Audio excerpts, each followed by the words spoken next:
What if I told you there's a thief that quietly siphons billions of dollars from ordinary families every single year? This isn't some ski masked burglar or a shadowy cyber criminal. No, this thief operates in broad daylight, out of polished skyscrapers and friendly neighborhood branches.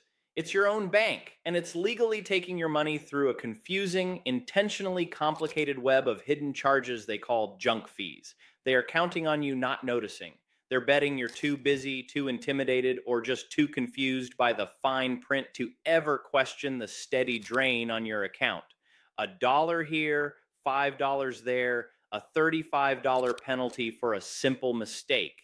It all adds up. In 2024 alone, financial institutions collected a staggering $12.1 billion in overdraft and NSF fees. This isn't just business, it's a systematic transfer of wealth from your pocket directly into their profits, built on a foundation of complexity and consumer confusion. But that game is over. In this video, I'm not just going to tell you it's happening, I'm going to show you exactly how they do it. We will pull back the curtain on the most deceptive fees, expose the psychological tricks they use to justify them, and give you the simple step-by-step playbook to stop letting your bank legally rob you. Your money belongs in your pocket. It's time to get it back. Let's start with the undisputed king of predatory bank charges, the overdraft fee. This is the fee that has perfected the art of turning a small problem into a financial catastrophe. The concept sounds almost reasonable, like a safety net. You don't have enough money in your account to cover a purchase, so the bank graciously covers it for you and charges you a fee for the convenience. But what does that look like in the real world? It looks like buying a $4 coffee and because your account was short by just a few cents, getting hit with a staggering penalty. Suddenly, that morning coffee costs you almost $40. This isn't a service, it's a punishment. It's a business model that thrives on your smallest mistakes. And the numbers are astronomical. Even with recent pressure, banks are still raking in billions. A 2025 report highlighted that just the 10 biggest banks and the largest credit union collected nearly $3.5 billion in overdraft fees in 2024. JP Morgan Chase and Wells Fargo each pocketed over $1 billion from these fees alone. The sister to the overdraft fee is the non-sufficient funds, or NSF fee. This one is almost more insulting. With an overdraft, at least the transaction goes through. With an NSF fee, the bank declines the transaction because you don't have the funds, and then they charge you a penalty for the audacity of having tried. They charge you a fee for not providing a service. The average overdraft fee, even after some reductions, is about $27, with some banks still charging close to $35. What's truly sinister about these fees is how they can cascade. Let's say you have $20 in your account and you make 5 small purchases for $5 each. You think you're fine, but if a single larger automatic bill payment of $25 processed first, it drops your balance to negative $5. Now, every single one of those $5 purchases that follows can each trigger a separate overdraft fee. That one miscalculation could cost you an additional $175 in fees in a single day. For years, some banks were even notorious for manipulating the order of transactions, processing them from largest to smallest instead of chronologically, specifically to maximize the number of overdraft fees they could charge. While lawsuits have curbed this practice at many large banks, it's a perfect example of a system designed to kick you when you're down. So, how do you fight back against this apex predator? First, and most importantly, understand your rights. Overdraft protection for debit card transactions is an opt in service. When you opened your account, you might have hastily clicked yes on a screen without realizing what you were agreeing to. This gives them permission to cover your debit and ATM transactions and charge you for it. You have the absolute right to opt out. Call your bank or go into a branch and tell them you want to turn off overdraft protection for your debit card. This is non negotiable. They must comply. From that moment on, if you don't have the money, your card will simply be declined. It might be embarrassing for a moment, but it's infinitely better than paying a huge penalty. Second, link your checking account to a savings account at the same bank. This is a different kind of overdraft protection. Instead of the bank loaning you money at a predatory rate, it simply pulls the necessary funds from your own savings to cover the shortfall. Be aware, some banks will try to charge you a transfer fee for this, but it's almost always significantly less than a full overdraft fee, often around $10. Some better banks and credit unions even do it for free. Third, use your own technology. Set up low balance alerts on your banking app. Have it send you a text or email if your balance drops below a threshold you set, say $100. This gives you a crucial heads up to stop spending or transfer money before you hit zero. Fourth, if you get hit with a fee, especially if it's your first time, call the bank and ask for a refund. Be polite but firm. Explain it was a mistake and that you've been a good customer. You'd be surprised how often they will waive a fee to maintain goodwill. They have a quota for this. Use it. Regulators like the Consumer Financial Protection Bureau, or CFPB, have tried to crack down. A recent rule proposed to cap these fees at as low as $5 was overturned by Congress in the spring of 2025. This shows how powerful the banking lobby is, and it means you cannot wait for the government to save you. You must be proactive. If overdraft fees are a sudden shark bite, monthly maintenance fees are a school of piranhas slowly bleeding you dry. These fees are maybe the most infuriating because you are being charged for the privilege of letting the bank hold and use your money. This fee, often called a service fee, is a fixed charge deducted from your account every single month simply for existing. The average is around $15 per month for an interest bearing account. That might not sound like much, but it's $180 a year. Over a decade, that's $1,800 you've paid your bank for nothing. Banks say these fees cover operating costs, the tellers, the branches, the security. But as we'll see in a minute, that argument falls apart when you learn how they really make money. For now, just know this fee is often pure profit, squeezed from customers who don't know there are better options. Closely related is the minimum balance fee. This is where the monthly fee is waived if you maintain a certain amount of money in your account. Dip below that amount for even one day and you're hit with the fee. This creates a terrible trap. For people living paycheck to paycheck, keeping afloat is often impossible. This means the fee punishes those with the least amount of money. It's a poverty tax. Worse, for those who can maintain the minimum, think about what's happening. The average minimum balance to avoid a fee on an interest checking account has ballooned to over $10,000. That's your money that you can't touch just sitting there to avoid a fee while the bank is lending it out and earning a fortune on it. You should never, ever pay a monthly maintenance fee. Escaping them is surprisingly simple.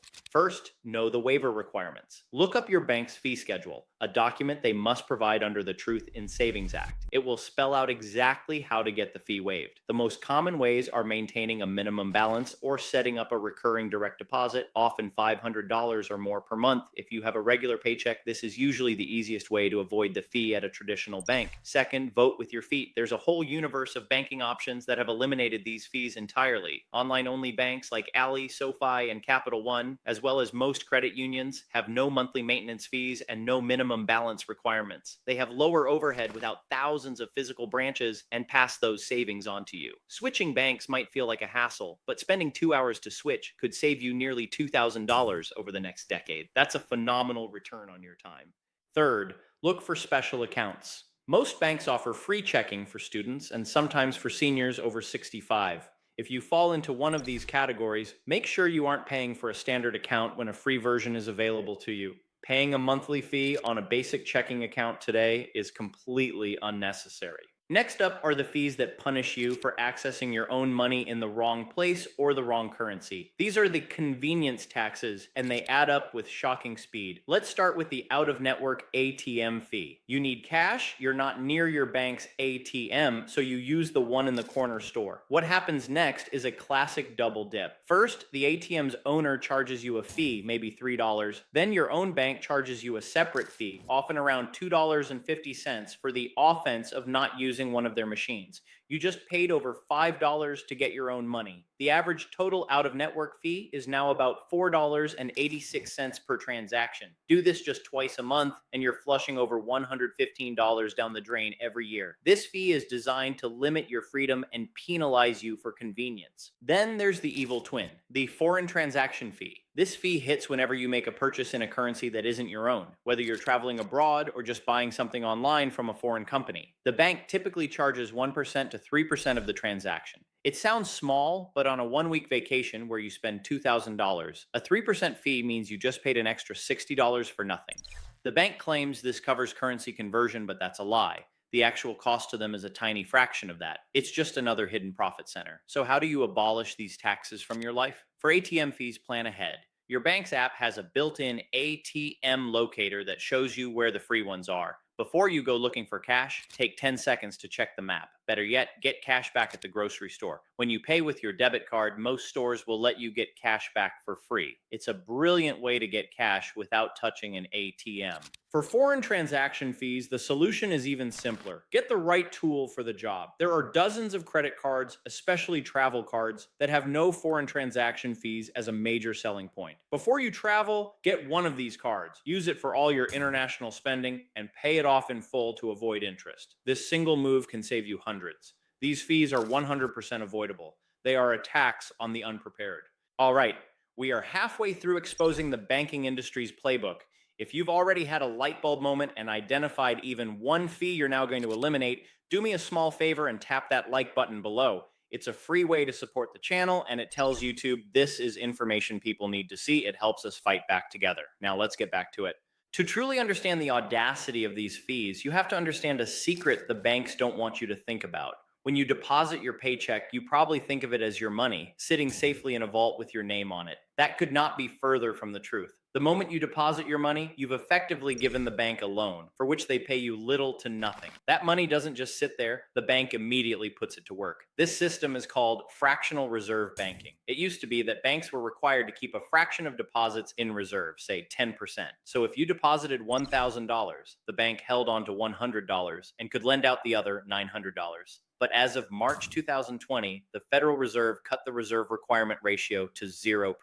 While banks still hold reserves for operational reasons, the mandatory requirement is gone. Here's why that matters. The bank takes your money, lends it out for car loans, mortgages, and business loans, and charges interest on all of it. This is called the money multiplier effect. Your initial deposit can support the creation of thousands of dollars in new loans throughout the economy, all of which is generating interest for the banks. The bank is taking your money, creating more money with it, and charging interest on all of it. This is their primary business model. The interest they earn on loans is their main source of revenue. Now think about those fees again. They're charging you a $15 monthly fee to maintain the very account that provides the raw material for their profit engine. They're hitting you with a penalty for mismanaging the money they are using to generate immense wealth.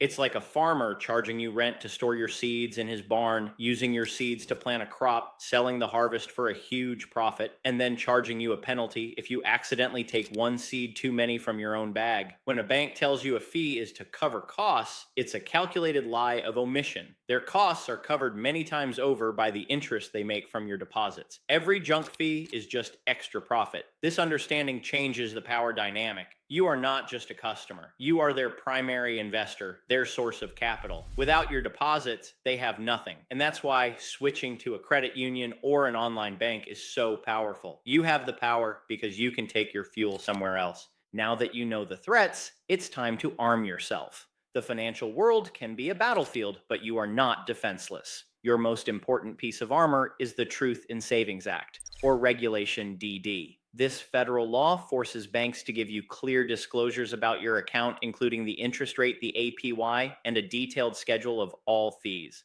They are legally required to give you this information and must notify you 30 days before any negative changes. This is your fundamental right to know what you're being charged. Your second shield is the FDIC. The Federal Deposit Insurance Corporation insures your money up to $250,000 per depositor per bank if the bank fails. Always make sure your bank is FDIC insured. Credit unions have similar protection from the National Credit Union Administration, NCUA. Your third line of defense is the Consumer Financial Protection Bureau, CFPB. The CFPB is a federal watchdog whose entire job is to protect consumers. Most importantly for you, the CFPB operates a consumer complaint database. If you have a dispute with your bank that you can't resolve directly, file a complaint with the Consumer Financial Protection Bureau. Banks take these complaints very seriously, as they can trigger investigations. Beyond these official protections, you have rights. You can dispute charges, negotiate fee waivers, and close your account at any time. And be aware of new risks. Identity fraud is a significant concern. Use strong, unique passwords, enable two-factor authentication, and monitor your account regularly. Knowledge of these protections transforms you from a passive victim into an empowered consumer. So, let's recap. We've exposed the most egregious junk fees, from the brutal punishment of overdrafts to the slow bleed of monthly maintenance costs. We've unveiled the core secret of banking, how they use your money to make fortunes, and we've armed you with your rights and protections. The central theme is this: The banking system profits from confusion. These fees are a calculated business strategy that relies on you being too busy or intimidated to fight back. But that ends today. Your journey starts with one simple action. Review your last 3 bank statements. Pull them up right now. Go through them line by line and add up every single fee you've paid. Look at that number. That is the cost of inaction. That is the money that has been legally taken from you. Now use the playbook from this video. Call your bank, opt out of overdraft, ask for fee waivers, set up direct deposit, find the fee-free ATMS, and if your bank refuses to treat you like the valuable investor you are, then fire them. Switch to a credit union or an online bank that doesn't build its business on penalizing its own customers. You work hard for your money. Every dollar represents a moment of your life. Don't let it be siphoned away to pad a corporation's profit margins. Your money belongs in your pocket, building your future, not theirs. And now I want to hear from you. Go to the comments and answer this. What is the single most ridiculous fee you have ever been charged by a bank? Let's share our stories and expose these practices together. If this video empowered you, please subscribe and turn on notifications. We are just getting started. Our next video will break down the hidden fees in your retirement accounts, where even more of your money is secretly disappearing. You don't want to miss it. Thank you for watching. Now go take action.